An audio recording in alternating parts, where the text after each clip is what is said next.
Okay, we talked about the electromagnetic spectrum and how virtually every part of the electromagnetic spectrum has been used, or the mechanical energy spectrum has been used in some way to try to measure flaws in materials. And we want to measure flaws because if we're going to use damage tolerance as the design criteria, we got to measure those flaws, get an estimate of the largest flaws in the population to determine when things are going to fail.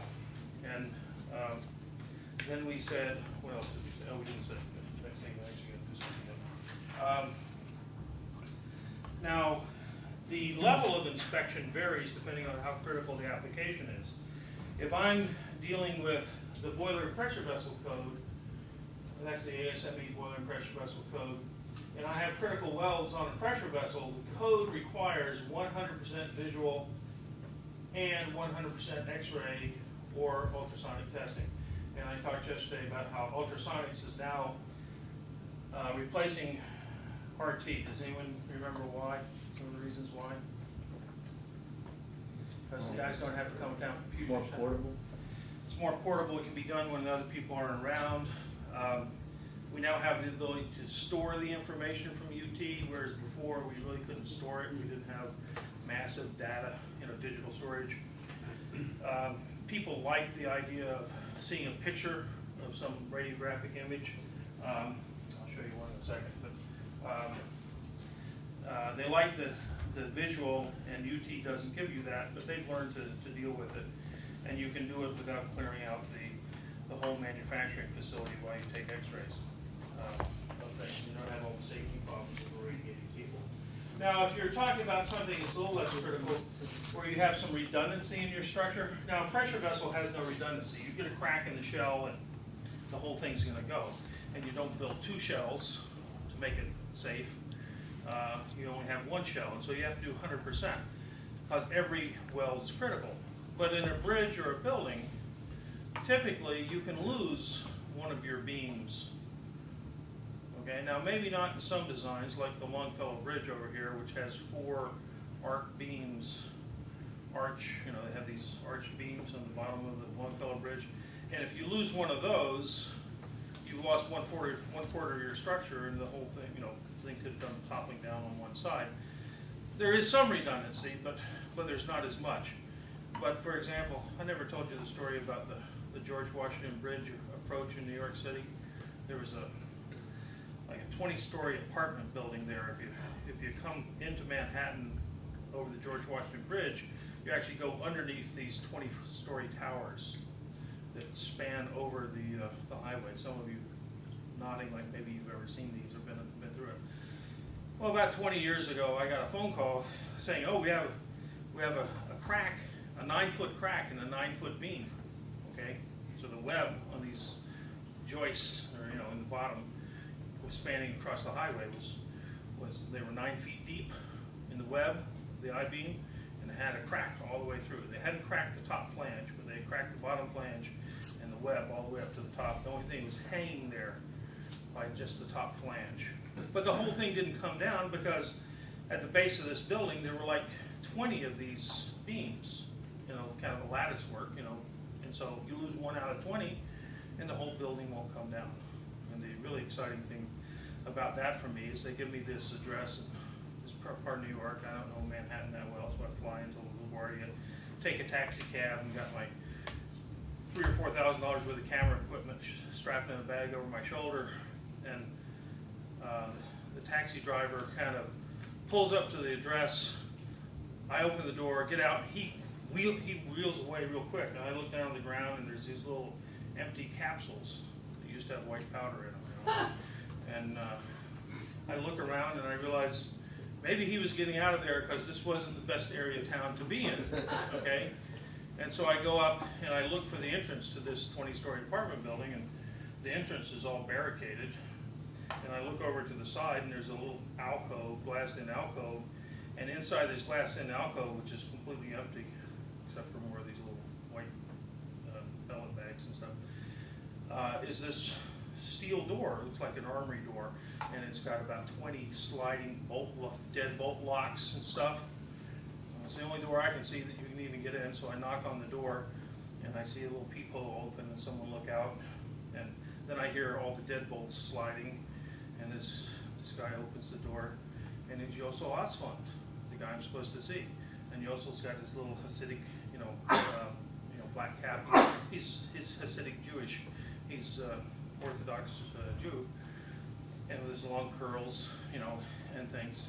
It's not exactly the guy I was expecting to see in this area of town. But it turns out this Jewish group had bought this as investment property, and I go in and see Yossel, and it turns out he had 7 children, I had 7 children, and we got along just great. And then he takes me down to see the beam in the basement, and the guy leading the way through the pipes and stuff in the mechanical rooms is beating on the walls, banging. And I said, "What's that for?" And he said, "To scare the rats away." Right? So we finally get down there, and you're kind of hanging over the highway. Now they had closed off part of the highway, so that if I fell down, I wouldn't be run over. I guess I'd be dead anyway. But there was no netting or anything. You just had to kind of hold on and make sure you didn't fall. But they closed it off because they were afraid if part of the building did come down, that it might crush a car or something. And sure enough, there was this big crack. And the crack was there because the Port Authority, who owns the tunnel underneath the building, owns the bridge, had been replacing some concrete, and they had they called it a Power Max or something, but it was a big hammer, 2,000 foot-pound hammer that would just come along and hit the concrete and bang it, and knock the concrete off, and then they were going to cast new concrete in there. Well, they were supposed to not hit the steel, but they kind of missed and hit the steel. And they were saying, "No, we never hit the steel. We were always 6 inches away from the steel." When we finally got the beam out, you could see these half-inch deep gouge marks that just happened to have the exact same 2-inch radius as the hammer on this Portamax. And so, and we looked at the break, and it was a brittle fracture starting at a weld stress concentration and stuff. But my favorite part of the whole story was when they had a tenants meeting, and I wasn't at the tenants meeting, but they had a tenants meeting to tell them they had a problem because there was a crack in the basement of the building. After the meeting, all the tenants just wanted to go down to the basement and get some of the crack.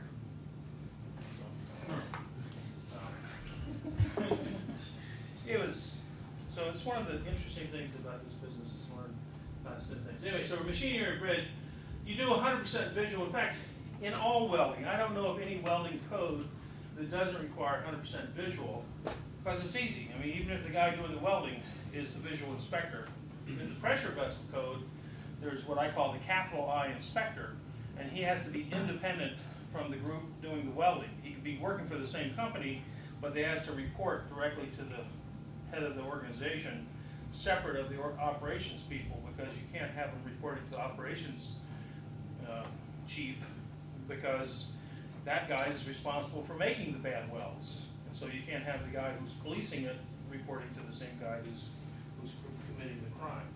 Okay? But in the boiler and pressure vessel code, the capital I inspector actually has to be someone in a different organization entirely. You have to hire an outside person to come in and do it. And so every weld is critical. You have to do 100% of something other than visual.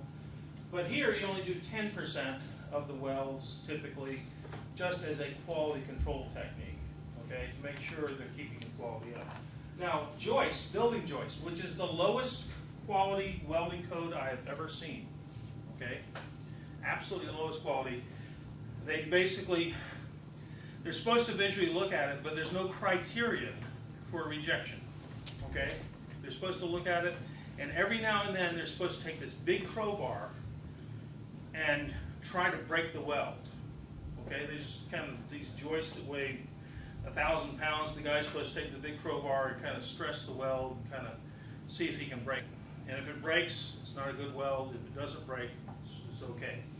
Now, typically a joist manufacturer, these are the steel bar joists. I don't see any here, but if you look in a lot of buildings where you can see up into the ceiling, you'll see steel bar joists. Go to any shopping mall where they've closed everything in with the drop panelings and stuff. And typically the guy has 2 seconds to make every weld, okay?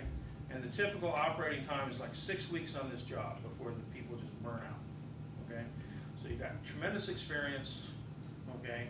high quality that goes into bar joist, which is why when you get a good snowstorm, a few buildings come down. Okay. Terrible, but they do a visual, but there are no criteria for acceptance and rejection. Now, in general, when you're doing non-destructive testing, you have to have criteria, and in fact, there's a whole section in here that I showed you in the structural welding code, and the boiler pressure vessel code has a similar thing, and it will give you excruciating detail on what is acceptable and what's not acceptable. Let's see if I can find it quickly. Change the code organization around on me for the last 10 years. But there'll be pictures in here of porosity and clustered porosity. And so here you go. There's a picture of some of the porosity, different types of porosity and clusters and what's acceptable. So many per 12 inches of weld length.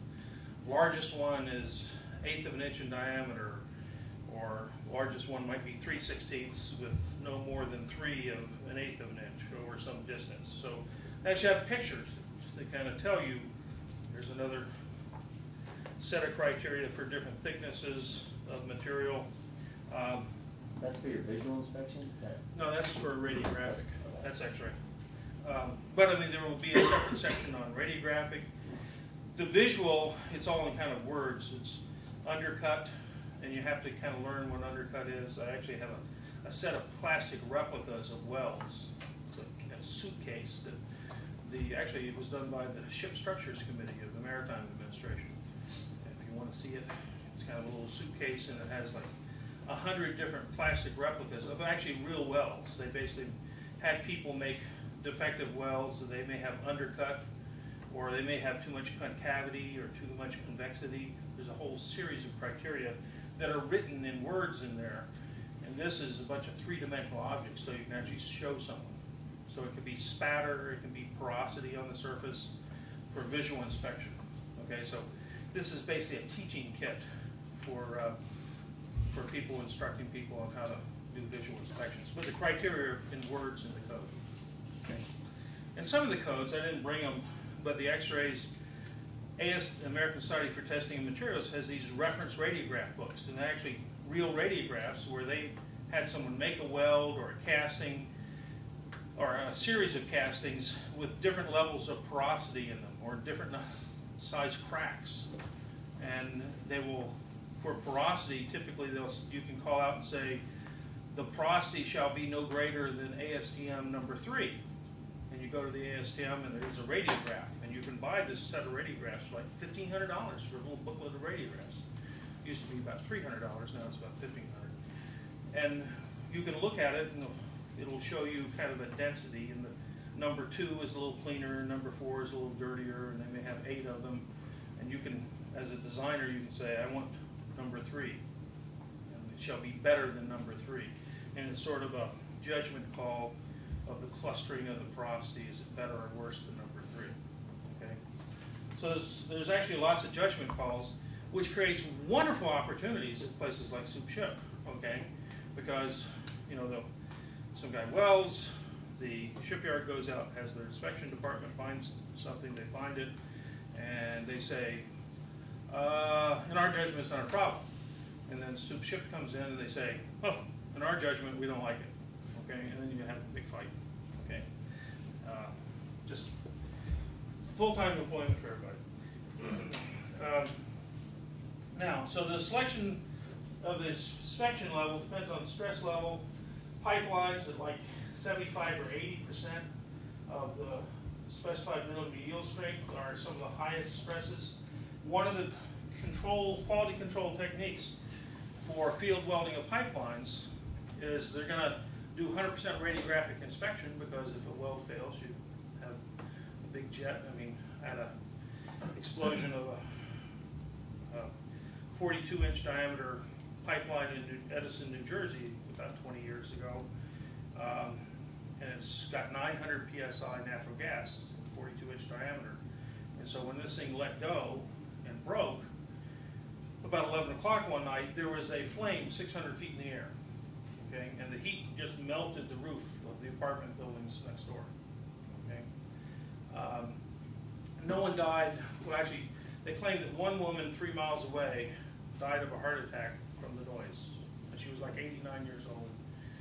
You can't prove to me that she wasn't going to die that night anyway, whether they had an explosion or not, but they attributed her death to the explosion even though she was 3 miles away. But it was sort of exciting to have this 600-foot flame. It turns out the reason the pipeline fractured, it was a fatigue crack that had started from the back gouging of a backhoe. Have you ever heard about dig safe? Well, there's different names in different parts of the country, but before you ever, certain parts of the country, you may see these little yellow warning signs every few hundred feet along some right-of-way, and it will say that there's a gas pipeline buried here or a utility pipeline. And someone goes in and digs in the area, damages the pipeline. If they really do a good job and they break a gas pipeline, they can blow themselves up, okay? So, there's no question of who's at fault, no retribution because they're already dead, right? But what happened here is someone had gone in this 42-inch diameter pipeline, and you can just see gouging marks all over the pipe. And it turns out the utilities will actually take a small airplane, and once a week they'll fly the path of the pipeline to make sure there's no one doing some construction in the area. But this particular area was in an asphalt plant, and they had some little ponds of water where they used to kind of move those little ponds around. And no one ever saw over the previous 15 years any construction here, but it was likely that maybe they're digging in the pond of water, and when you fly by the next day, you can't see that someone's been digging underneath the water, right? The water pond is only a couple of feet deep. The interesting thing is the testimony from the owners of the asphalt plant. They were sort of maybe little Italian guys from Sicily, okay, owned this plant, okay? Was that no one had been digging in that area for 15 years. The interesting thing, this occurred in like 1993, and when they dug up the area where it had been blown up by the ground and were repairing it, they uncovered a 1988 Ford Bronco. Okay, so we think someone actually had been digging there in the previous 15 years. Okay, so people always say, was Jimmy Hoffa in it? Anyway, so it depends on the safety factor of what you're building. The pressure vessel code has very specific design criteria in the structural welding code. These codes actually will specify the stress level. If you remember fracture mechanics, you've got to know the stress level, you've got to know the size of the flaw, and you have to know the toughness of the material. Well, the codes will have a chapter on what materials can be used. And it will try to control this toughness by specifying material. And it may specify impact properties. It will control the stress by saying these are the stress levels you can design this thing to. And it will control flaw size by doing the defect analysis. So it all goes back to the fracture mechanics basically in these codes. But you have to have a code to determine what's acceptable and what's unacceptable. Quite often something will happen and someone will come in, whether you have a failure or not, someone will say, they'll look at the other welds after they had let's say they had a failure, and they'll have some inspector come in and start looking at everything else very carefully in the building or the bridge or whatever. And the person will say, oh, this is unacceptable. Well, to what code is it unacceptable? Okay, if it's the steel joist code, you accept anything, okay, as long as it's not broken. Okay, so now I was able to prove once in a steel joist failure that the crack had been there before they assembled it because they had painted the steel joist red, and we had red on the surface of where the weld is supposed to be fused to the bar. Okay, the paint had gotten into the crack, so when the paint had been applied to the manufacturer, so sort of a clue, okay, that there was a pre-existing crack. But in any case, you have to have a code, and these people will come in and they'll say, oh, it's got porosity. In fact, I was just somewhere last week or earlier this week, and you can tell these people were looking for porosity, and I said, oh, it was a couple of weeks ago down in Lafayette, Louisiana. They had made this weld, and this little 16th inch diameter core at the end of the weld. And they said, oh, you know, does this destroy the weld? I said, no, it's within code allowable. Okay, code allowable is 1/8 of an inch, okay, for porosity. You can't reject it for one little pore. Okay, if you go through the fracture mechanics, you can prove why it's not going to be harmful. Now, one of the problems when these people come in and they say, oh, I found a flaw, I found an imperfection. Actually, they will call it a defect typically. But the structural welding code has dealt with this more than one time before. And so in section 6 under inspection, it says that all welds will be visually inspected, okay, somewhere in here, okay. And then it says, under obligations of the contractor, it says, under non-specified NDT other than visual. So if in the original contract you're designing something and you think things are critical, you can say, not only do I want visual, which is required by the code. The code has all the other inspection techniques in it, but they're not required unless you put it in your purchase order, okay? You as the designer have to determine what level of inspection you want, because it costs money, okay? And if you don't specify anything at all, you'll get visual, because that's required by the code. It doesn't cost much for visual. If you don't specify UT or magnetic particle or whatever else, you ain't gonna get it, okay? If you then find, because of some failure or something, that you want to go and do all these other things, well, who's gonna have to pay for it? Well, this question comes up all the time.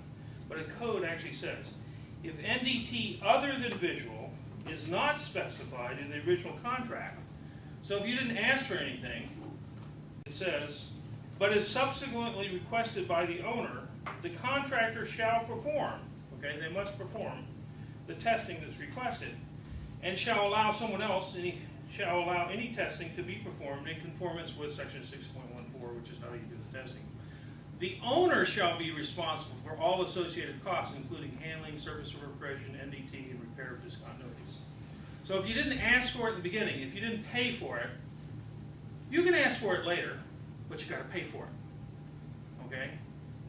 And if it requires repairs, you got to pay for the repairs, because the original contractor contracted to do only visual, which means, you know, if there's bigger pores in there than the code allows, but you can't see them by visual, he's not responsible for going and finding them.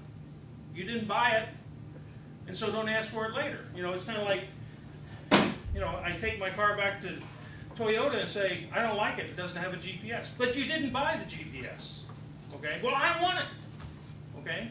That's sort of what these people are arguing, okay? But I only see it about twice a year, okay? Where this is a stupid argument the code specifically says. If you didn't buy it in the beginning, you have no right to it later unless you want to pay for it. If you want to pay for it, all the costs, you can have it. Now there is one thing I didn't read you in that paragraph. It says, unless you can prove fraud. The guy was intentionally trying to produce bad welds, then you can make him pay for it. But that's sort of a high standard, okay, to try to prove it. So if you want good quality NDT, you got to pay for it up front.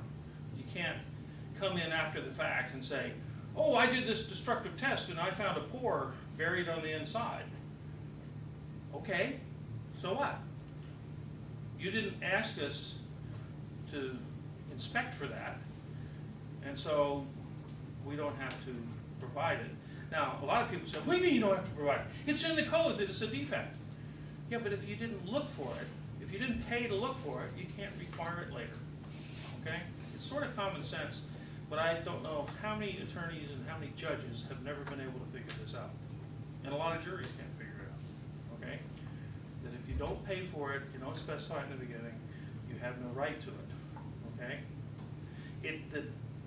The onus is on the designer in the beginning to figure out what they need, okay? And it depends on the criticality of the well, or whatever it is you're looking for. Okay, questions? Now, there's a whole terminology among the non-destructive testing folks that it's worthwhile learning a little bit about. And a lot of this stuff comes out of a book, which actually I think is pretty good, Non-Destructive Testing. And it covers radiography, X-rays, ultrasonics, liquid penetrant, magnetic particle, and eddy current. And these are the 5 primary types of non-destructive testing that are used on most metal structures. And in there it says, well, if I find something, I don't call it a defect. Now that's one of the things that typically experts will come in and they find a flaw and they say, it's a defect. No, it's not a defect. You don't even know what it is. If it's ultrasonic, it's just a blip on an oscilloscope screen. It's an indication. An indication is nothing until you do further exploration to find out what the indication indicates. Okay? It's just a blip on the screen. And there are multiple causes of blips on the oscilloscope screen in ultrasonic testing. There's the question of interpretation. And in fact, this whole question of interpretation was one of the things that separated RT from UT for many years. Hey, RT, you got a picture, okay? You can look at it. It's less ambiguous than a blip on the oscilloscope screen, okay? And so it took NAVC or David Taylor a long time to come up with the interpretation of ultrasonic testing to replace RT. If the interpretation says that, oops, it's a mistake, it was something else, it was a false indication, therefore you don't go any further. If it says, oh yeah, there's an indication here, but it's a little bit of surface porosity that we're seeing on the X-ray, surface roughness has nothing to do with anything that's going to cause a crack, it's called a non-relevant indication. It's a real indication, it's not false, it's a true indication, but it's irrelevant because it's not going to cause failure in the structure, because of its location or size or whatever. If it's a relevant indication, if the code says anything bigger than 1/8 of an inch, okay, so if I find something that's a 1/16 of an inch, that's non-relevant. But if it's something that's 3/16 of an inch, that's relevant. I now have to evaluate. The difference between non-destructive testing is this is the non-destructive testing. When you get down to NDE, non-destructive evaluation, they're not the same thing. The evaluation here is the non-destructive evaluation. This is done by technicians following the code up here. This is typically involves some engineering judgment, okay? And that's non-destructive evaluation, and it can be decided that it's acceptable or rejected, okay? So you got a whole process you have to go through if you find something. And so this just adds to the cost, right? But that's the way you do it, okay? So that terminology is a useful way to think about things. The book also goes through, and I think this has been handed out to you, relative uses and merits of different NDT methods, and you've got the 5 methods here. Ultrasonics, capital cost is medium to high, X-rays, expensive. Eddy current is low. This is magnetic particle typically. I'm sorry, this is slightly different, but it's using magnetic induction. Magnetic particle is a type of liquid penetrant, so there's 2 types of liquid penetrant here. The liquid, these are the lowest cost typically, and then it compares them in terms of how long does it take, X-rays delayed, everything else is, you know, some of them give you immediate gratification. The sensitivity to finding the flaws, kind of inverse to cost. Operator skill, ultrasonics and X-ray take a fair amount of skill from somebody. And anyway, ability to automate, good, fair, is not a bad summary of how to distinguish these things in terms of their applicability. Now, I will now show you an X-ray. The first practical X-ray, the first X-ray was by Röntgen, who basically X-rayed his hand, but he didn't have gunshot wounds. He didn't have a gunshot wound, but about a month later, someone came in and had a gunshot wound to his hand, and you can see all the little shotgun shot in the person's hand.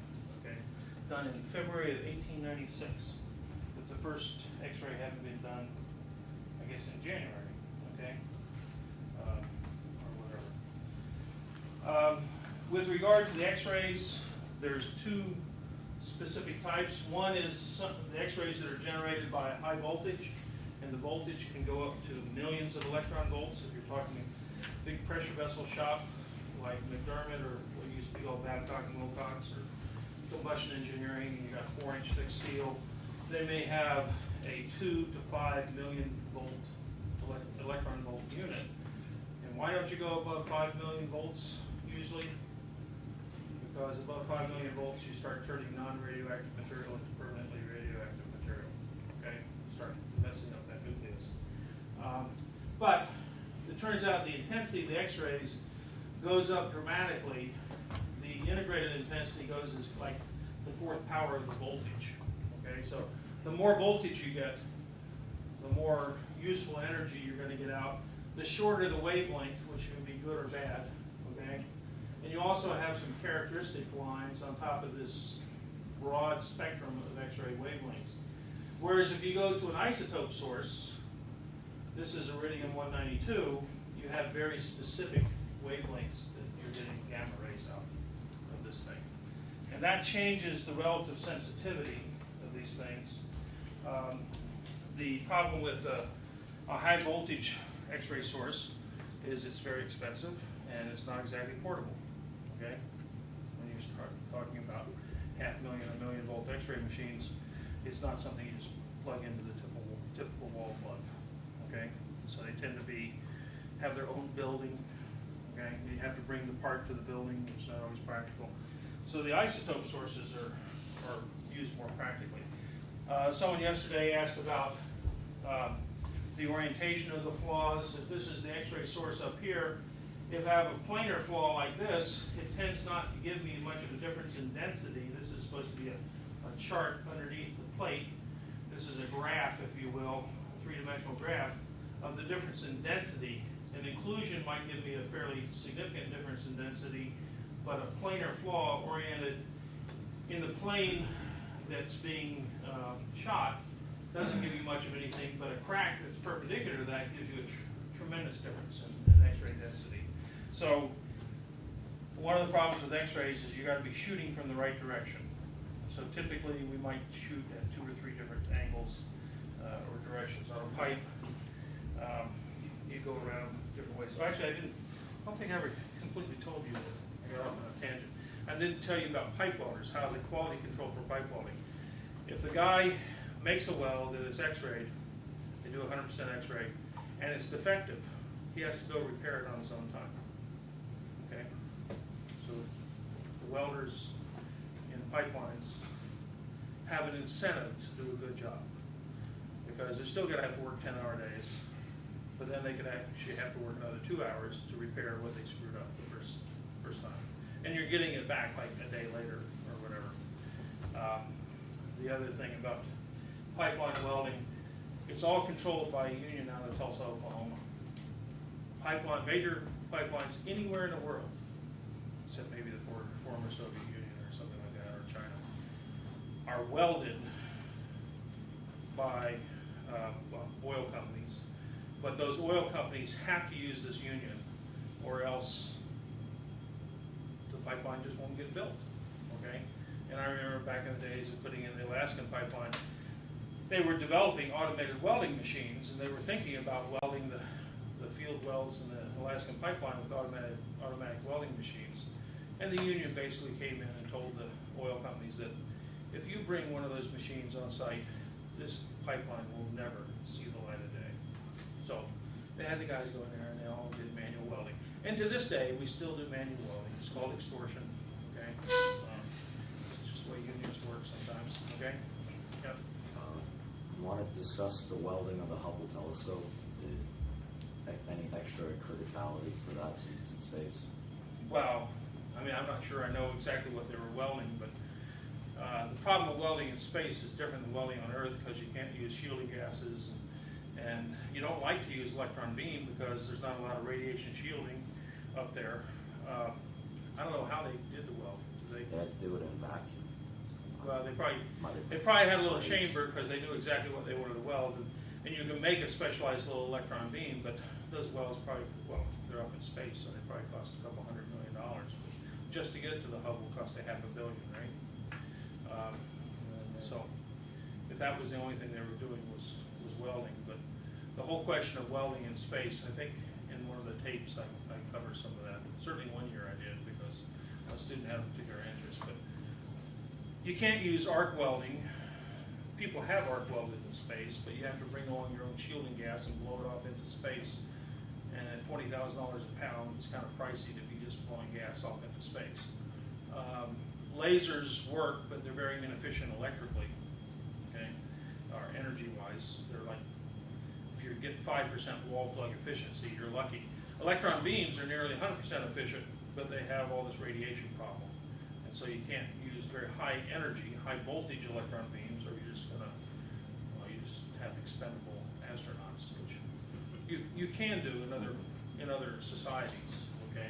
I mean, there's a story, ever heard the story of the Soviet sub that had to surface off Taiwan about 20, 25 years ago?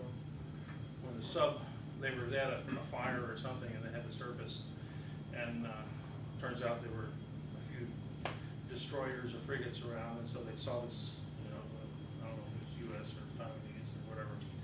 They saw this surfacing, and when the crew came out on board, one part went to this end of the ship and the other part went to that end of the ship, and one of the conclusions is they had two crews. One was radioactive and the other one wasn't. Anyway, I don't know if they had any proof of that, but they certainly did have different criteria in different parts of the world for radioactivity. Didn't they leave a guy up there for like a really long time once? What, in the space So shuttle? yeah, the guy had cataracts real bad, and there's all sorts of radiation books written about that guy. There have been people who've been up there for a year, I think, or 15 months or something a little over a year. And you're right, you don't have the atmosphere to protect you from a lot of the radiation from space. The bigger problem is your bones start to basically decalcify. You actually need mechanical stress to keep your, you know, to make the cells want to keep your bones calcified. And so when these guys come back after months in space, they have no strength left. They have their muscles haven't had to fight against gravity, and so they don't have any muscle tone left, and their bones are being decalcified. And so when people talk about, well, we're going to have a Mars mission, we're going to send people 3 years to Mars and 3 years back. Well, you're going to have a little pile of goo on the floor, and that's going to be the astronaut at the end, okay? They haven't quite they got to come up with an artificial gravity, okay, in order to actually think about sending someone to Mars. But for me, I mean, at $20,000 a pound to get to the moon, or actually get into space, how many dollars per pound is it going to be to go to Mars? And people say, oh, we're going to colonize it. Yeah, well, what, you know, how big a colony is this going to be? Are we going to send some bacteria up, or what? You know? Yeah, I was telling you before, I did for my undergrad project, the shield for an unmanned mission to then put a reactor up there for a power source. Yeah. Every power was costing so much that the whole idea up there was to condense the CO2 to use that, which is a horrible neutron shield, but it's better than having to bring stuff up there with you. So, right, because it's just the price of bringing things. I mean, but you know, there's MIT has these little talks. They send some faculty out every now and then to give talks to alumni in different parts of the country. So I was asked to go down to the Philadelphia area once, and one of the several other faculty with me, but one of them was a professor from Aero and Astro, and she was pushing for the Mars thing. Okay, I think I was talking about manufacturing or something, and she was talking about going to Mars, and she says we spend as much money. It would not cost any more money to have a program to go to Mars than the amount of money we spend on potato chips each year. Okay? Now, how much money do we spend on potato chips each year? a couple million pounds. 20 billion. 20 billion on potato chips. Okay? So it's more than a couple million. Okay? Just one. And my thought afterwards, and I actually said this not to her, but to a few other people, but she's passionate about this, okay, was that if you took a poll of all the people in the United States of whether they would like to have their potato chips or have someone else go to Mars, I think you would win hands down to keep the potato chips. I mean, if it was a trade-off. Now, another time, I was walking out of a manufacturing meeting over in the Muckley building, which is what, E40 or whatever, and I was walking with Paul Agassi, and in front of us was Sheila Widnall and Chuck Vest, who was the president. Chuck Vest was the president of MIT, and Sheila had been a former secretary of the Air Force, and she is a faculty. She's an institute professor now, a very distinguished faculty member, and she was telling President Vest about the students. The Aero and Astro Department's been really pushing for a mission to Mars because of that $20 billion a year. They would get a substantial fraction. It's sort of a little self-interest here. And so she was telling Chuck Vest that, well, these students are so enthusiastic about this mission to Mars, and some of them even want to go themselves. And my comment to Paul Agassi, we were walking about 5 yards behind, said, and I think we ought to send them. Paul made me hush up before I got myself in trouble again, but anyway. So, in my opinion, anybody who wants to go to Mars should, but not at my expense. I want my potato chips. Anyway. So if I have these little X-ray sources using isotopes, I actually have to shield it with these big lead canisters. Now for iridium-192, the energy, the gamma rays, is I can have something that probably weighs 100 or so pounds. But if I have cobalt-60, I have a cart that weighs somewhere between 500 and 1,000 pounds that I have to push around because of all the lead shielding. And you have a little crank here, and on a rod or a flexible shaft, you actually have your isotope source, and you can run it down these tubes and open it up, the lights come on, and you get it down here, and you irradiate, take your picture, X-ray picture, okay? Kind of cumbersome. Now, the wavelength of the radiation gets to be critical. I told you before that if I wanted to measure something, usually you can do about 2% of the thickness if it's the same density. Now, if I have a tungsten particle inclusion in aluminum, which I sometimes get from using tungsten electrodes to gas tungsten arc welded aluminum, I actually can find something that's 0.4 of a centimeter of tungsten inside 10 centimeters of aluminum. Well, that's 0.4%, okay? But that's one of the biggest density differences you can imagine, okay? So again, about 2% is about the best you can get.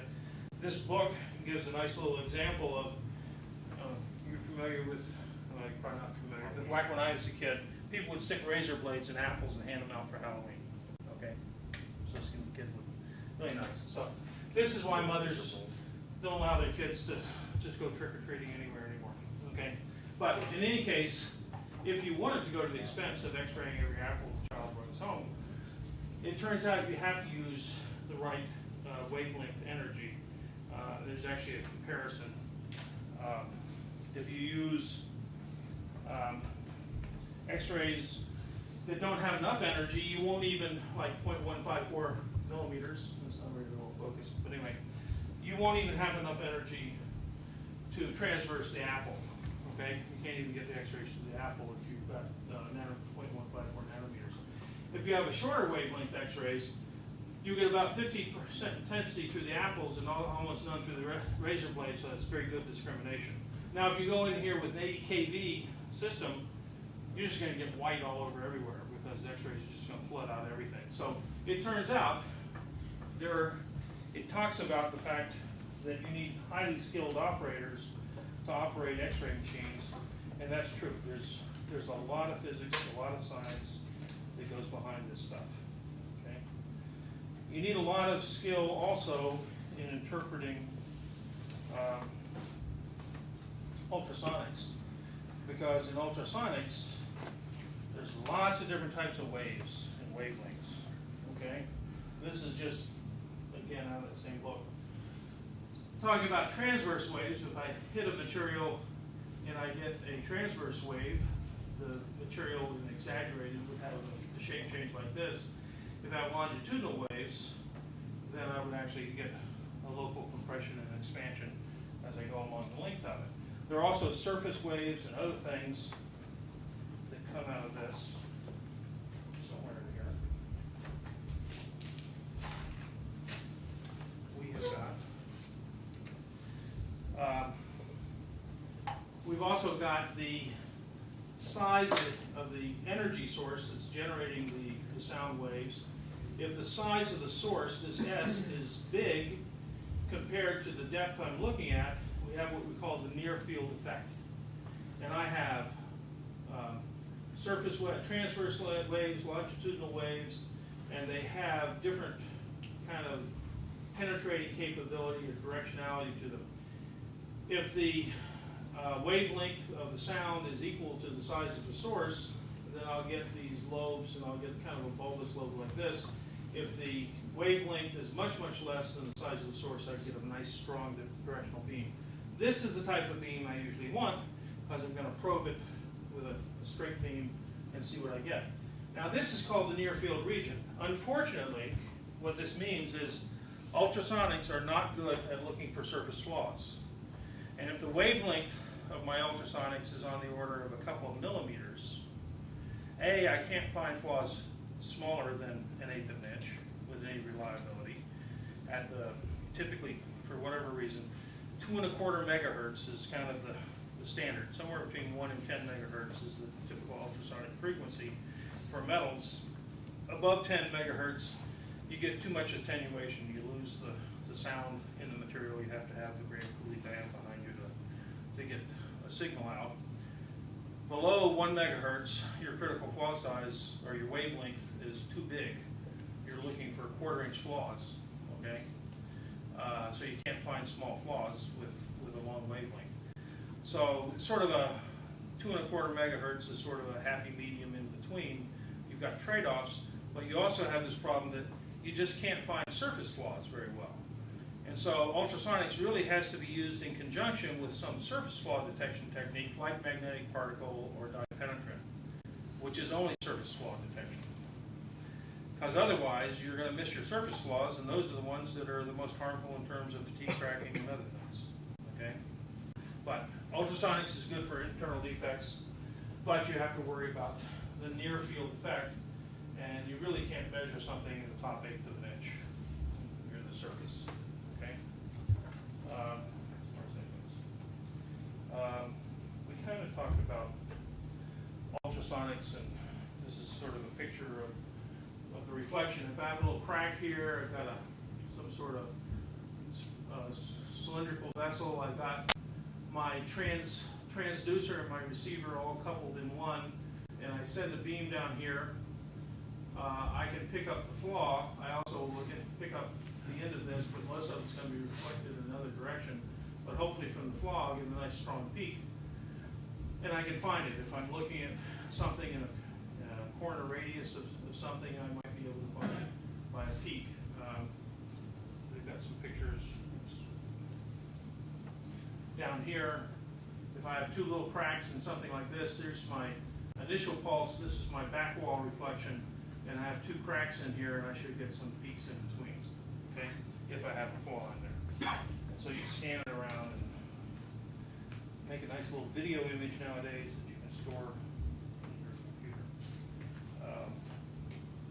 So ultrasonics and X-rays, fair amount of operator skill, find internal defects, not so good on surface defects.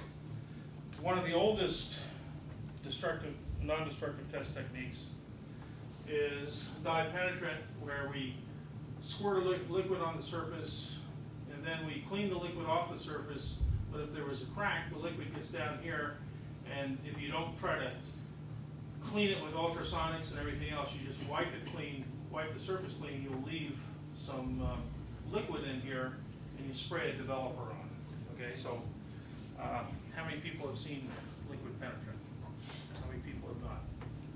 Okay, so liquid penetrant inspection. There was once a time we used to have a little lab go with this, and we'd show you a few little things. But basically, it comes in a little kit with spray cans. Okay, little aerosol cans, and the first one is a cleaner. It's just a solvent. And a lot of the things will say contains no chlorides. And the reason you want something that contains no chlorides, well, you don't want chlorides with stainless steel. You also don't want chlorides if you're going to weld on this thing on steel afterwards, because it turns out chlorine plus oxygen plus carbon forms a compound, a gas called, well, I won't tell you what it's called first, I'll see if you know. But the chemical formula is COCl2. Okay, that forms a gas. You got the carbon from the steel, you got the oxygen from the air. If you introduce chlorine into a weld in an arc, you'll form this gas. Anybody know what this gas is called? Phosgene. It's one of the gases they used to wipe out soldiers in World War I. Okay? So if you want to wipe out welders, use chlorinated solvents in your welding before you do your arc welding. Okay? Not a good thing. One of the hazards of welding is someone doesn't know about that and uses chlorinated solvents to clean something. So they have non-chlorinated solvents. It's also required to have no sulfur compounds in some things for the nuclear codes and stuff. So anyway, they've done a lot of things to. So you first clean the surface, get rid of any grease and contamination. And then you spray on this red developer.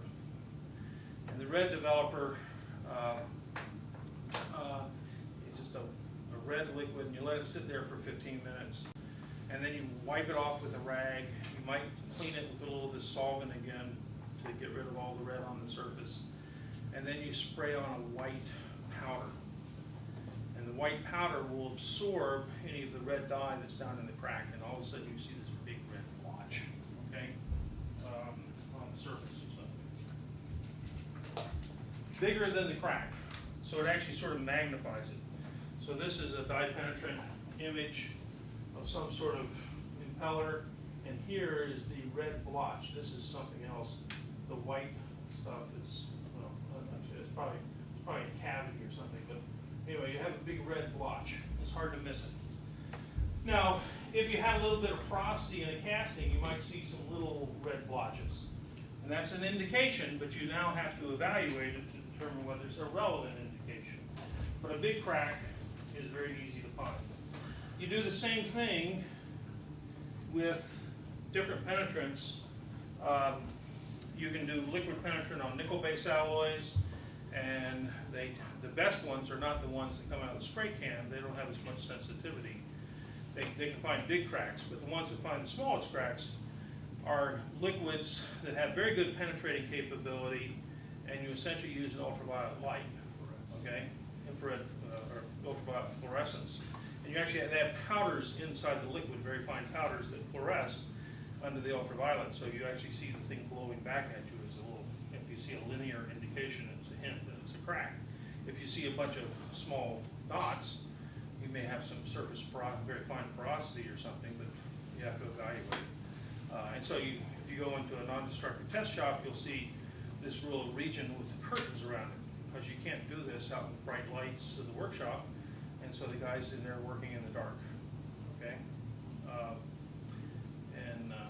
Anyway, so that's another form of liquid penetrant. Then there's magnetic particle, which basically does the same thing, except I magnetize the surface. Instead of putting the liquid in there, if I magnetize the surface of something, I have magnetic field lines around the magnet. If I have two magnets, it gets more complex. These are north and south poles hooked up in alignment, this is opposing each other. If I try to run a magnetic field through a ferromagnetic material like steel, I will get across any little sharp notch, I will get the flux lines. If I have a high enough magnetic field, I will get the flux lines that jump across here, and then if I put some iron powders on there, they will all align. And that's essentially what happened in the Seawolf submarine when the grinder was grinding and the powders were becoming magnetic, and they weren't just falling naturally, they were aligning with the little cracks because the whole sub gets aligned with the magnetic field of the Earth and it gets magnetized. Okay? You have to have a reasonably high magnetic field in order to have this occur, but in fact, we have all kinds of relatively inexpensive tools. You can go in there with some prods that carry current from something that's a little 10-pound power supply, and you have these metal rods and you stick them on either side and you pulse the thing with current for a few seconds. it might be 100 amps of current at very low voltage, and the magnetic field, this is on either side of the weld, will cause the magnetic field to go across here. If there's any cracks in that weld, we'll pick them up. And so fillet welds, this is one of the only ways to really do a decent job of inspecting fillet welds. You can't x-ray them very well, you can't do UT very well, because the fillet weld doesn't go all the way through. It has its own little notch at the base, and it's hard to distinguish the natural notch at the base from a crack at the base. Okay, so ultrasonics is not very good. X-rays is almost impossible because you got a T-shaped joint. You have all kinds of difference in density and stuff. So it's hard to see flaws in fillet welds, but magnetic particle, or if it's non-magnetic material, dye-penetrant, are typically the methods. And the last one is eddy current. And eddy current is basically you take a coil, a magnetic coil that produces a magnetic field, and that will induce a field, a current, in the workpiece if it's a metal workpiece. And you use an alternating magnetic field, which creates a current. Basically, it's just a motor effect here. And you can actually now get a signal back, a magnetic signal, and you have another pickup coil that picks up the signal, and you can find things at very high frequency. So if I've got a pipe mill that's welding pieces of tubing, okay? These pipe mills might be running at 200 feet a minute, okay? Then I'm welding the longitudinal weld in the tube in the mill. I can have these coils there, and they will detect any discontinuity that comes through there. So I can do 100% inspection on cheap steel or stainless steel or pipe with eddy currents. The problem with eddy currents is you have to have a simple geometry usually, and something that, some standard that says, gee, this blip relates to a flaw that's this size, okay? So it's hard to interpret it. It's virtually impossible to analyze it analytically. It actually can be done now. There is a new technique that was invented here at MIT in 1990. And there's a company out here in Waltham that holds the rights to that. And they basically went in 1990, as part of our new 1989 manufacturing program, Professor Jim Melcher had one student look at capacitive measurements techniques and another one look at magnetic measurement techniques and try to come up with the best design. So this whole eddy current, where you just have a little circular coil, which people have been using for 80 to 100 years, turns out it's not the best design. Because with a little circular coil, you're confounded. The signal you get back is not only a function of the defect, if this is a crack in a plate, and I put the coil here, it's a function of how far away I'm standing off the plate. And the two are coupled together in the mathematics. And if you can control very precisely how far you're off the plate, you can measure something about the size of the flaw. But if you don't know the standoff distance very well, you don't know anything about the flaw size. Okay, so it's a problem. Except what Neil Goldfein did is he said, well, a little circular coil is not the best geometry. The best geometry would be what he calls a meandering winding magnetometer instead of a little circular coil. And so now he takes a piece of flexible printed circuit board and he puts a coil that basically looks like a square wave. And he can put multiple coils with multiple wavelengths on top of each other, okay? And so one of the problems before, you couldn't separate out frequency and geometry, or what we call temporal and spatial effects. Here, by having different wavelengths of his winding, meandering winding, this is meandering, and it's a magnetometer winding, he can separate out because the different wavelengths give different frequencies, and the different shapes of these things also give a different geometry. So you actually, before you were trying to solve one equation for two unknowns, now you can solve two equations for two unknowns, although not with an absolutely unique solution. It gets a little more complex. But he has been able to find flaws that are sort of amazing. He actually has a system now, you can just, it's like a little barcode scanner at the store, and you just pull it over the surface. It has a little wheel on it that encodes everything, and so you can take the surface of you can take a material and just pull this across the surface, and within 5 seconds on the computer screen will be an image of your surface with defects that might be present. In fact, one of the stories he tells is General Electric was interested in trying this out, so they gave him some turbine blades. And they said, well, 6 of these turbine blades, we've had people do visual inspections in a microscope, and they found 6 of these are defective and 6 of them are not. They couldn't find any defects at all by doing an hour per blade kind of visual inspection, very detailed in a microscope looking for flaws. Sort them out. Which are the 6 good ones and which are the 6 bad ones? Well, he sorted them out. All 12 were bad, and he found the flaws in all 12. So the point was the detailed human visual inspection couldn't find the things that his technique could find, and he's getting flaws down in the 10 mil range. And turns out the real leader here turns out to be the U.S. Air Force and the U.S. Navy Naval Air Systems Command, because they can implement this technology without going through the Federal Aviation Administration. Okay? Turns out, if they say, we like it, we want to use it, they can do it.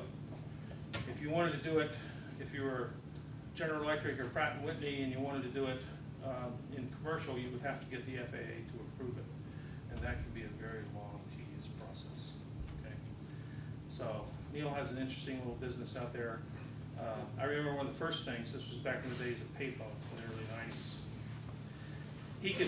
He could put one of these little magnetic coils inside a payphone and he could detect slugs better than anybody else. So you're supposed to put a quarter in the payphone and someone takes some little slug of metal that looked like a quarter, phone calls, and he could near 100%, not 100% time, he could detect when it was a slug as opposed to a real coin. Problem is then cell phones came along and everything else. And how many payphones do you see around anymore? So that business didn't grow on very well anyway. But he can find all kinds of things with Eddy Current. So Eddy Current, with his technique, is sort of kind of making a comeback from being very specialized. Okay, if you got time here.